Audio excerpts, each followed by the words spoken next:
बहुत समय पहले की बात है। एक छोटे से गांव में हरिराम नाम का एक गरीब लेकिन ईमानदार आदमी अपने बेटे अरुण के साथ रहता था। हरिराम की पत्नी का कई साल पहले देहांत हो चुका था।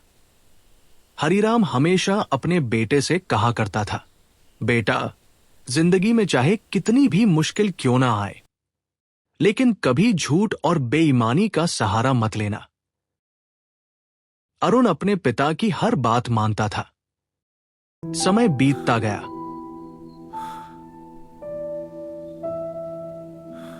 धीरे धीरे गांव में कई नई दुकानें खुल गई। उन दुकानों में शहर से महंगे और नए सामान आने लगे। इस वजह से लोग हरिराम की छोटी दुकान पर कम आने लगे।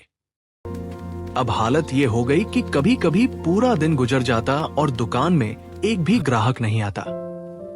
एक दिन अरुण ने उदास होकर कहा, पिताजी, अगर दुकान ऐसे ही चलती रही तो हम कैसे जिएंगे? हरिराम मुस्कुराया और बोला, बेटा, मेहनत करने वाले को भगवान कभी भूखा नहीं रहने देते। लेकिन अंदर ही अंदर वह भी चिंतित था। इसी बीच एक दिन हरिराम का पुराना दोस्त रघुनाथ उससे मिलने आया। दोनों कई साल बाद मिले थे। रघुनाथ बोला, हरिराम, अब तो अरुण बड़ा हो गया है। मैं अपनी बेटी सुधा के लिए रिश्ता लेकर आया हूं। हरिराम पहले तो हिचकिचाया। उसने कहा, भाई, मेरी हालत तुम जानते हो। मेरे पास शादी करने के लिए पैसे नहीं हैं।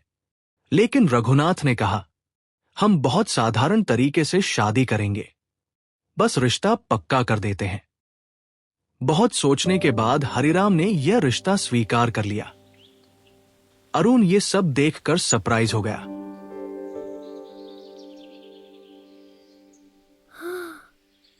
उसी गांव में एक बहुत लालची जमींदार था, भानु सिंह। उसकी नजर हरिराम की दुकान और घर पर थी।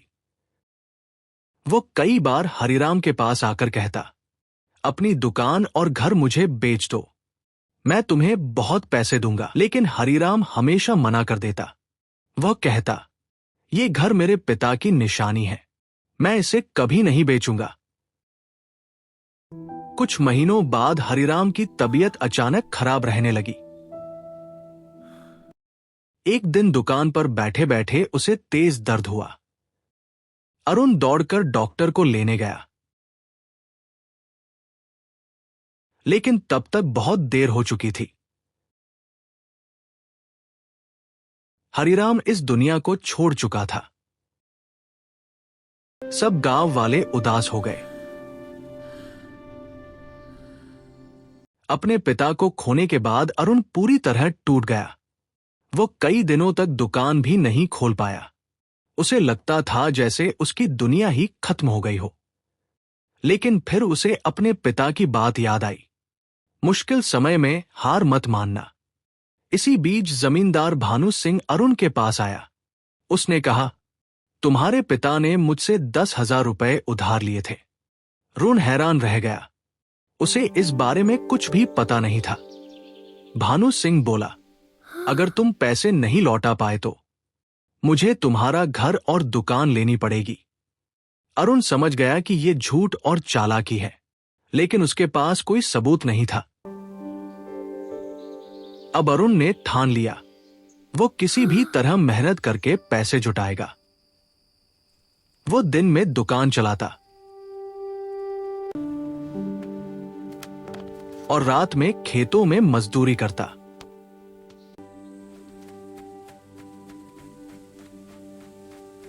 धीरे धीरे उसने कुछ पैसे जमा करने शुरू किए, लेकिन रकम अभी भी बहुत कम थी।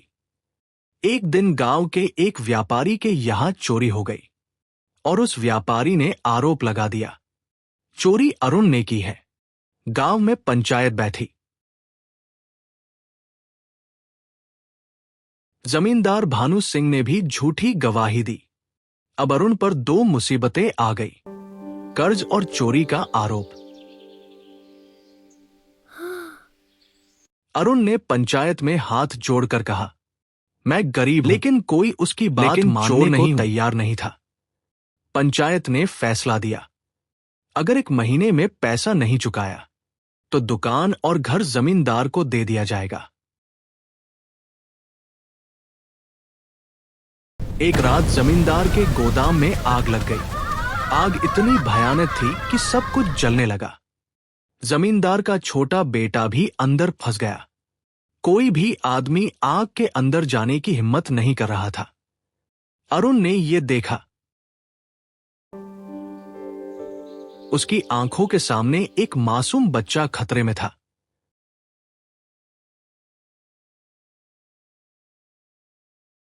उसने तुरंत एक गीली चादर ली और आग के अंदर दौड़ पड़ा। कुछ ही देर में वो बच्चे को सुरक्षित बाहर ले आया। सारे गांव वाले हैरान रह गए। जमींदार ये देखकर रोने लगा। जिस लड़के को उसने झूठा चोर कहा था, उसी ने आज उसके बेटे की जान बचाई थी। उसे अपनी गलती का एहसास हुआ। अगले दिन पंचायत फिर बैठी। जमींदार ने सबके सामने सच बताया। अरुण निर्दोष है। मैंने ही लालच में आकर झूठ बोला था। समय के साथ अरुण की दुकान भी चलने लगी। उसकी मेहनत रंग लाई। कुछ महीनों बाद उसकी शादी सुधा से हो गई। अब दोनों मिलकर दुकान चलाने लगे और अरुण अपने पिता की सीख कभी नहीं भूला।